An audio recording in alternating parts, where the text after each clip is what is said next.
Alam naman natin ng ICC, korte po ito. At meron namang kaso.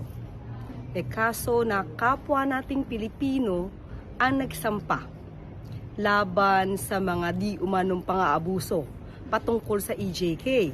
So wag natin kalimutan yan. Pilipino rin po ang nagsampa ng kaso. At kung magkakaroon man po at mag-i-issue ng valid warrant of arrest, valid pa rin po yun. At meron lamang silang nais na mapanagot.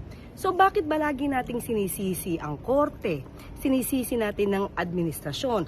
Huwag nating kalimutan na yung kaso na sampa ito 2017 pa.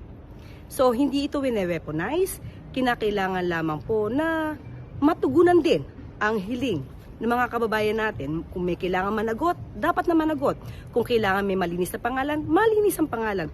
Ang nangyayari po kasi dito, lagi na lang ginagamit itong issue na to para pagalitin ang kapwa natin Pilipino at pag-usapan ang tungkol sa soberanya. Tandaan din po natin, meron tayong batas na mismo nagsasabi na tayo, ang bansang Pilipinas, ang state natin, ay maaaring mag-surrender ng mga respondents. Iyon ay naaayon sa RA 9851. Huwag natin kalimutan po yan.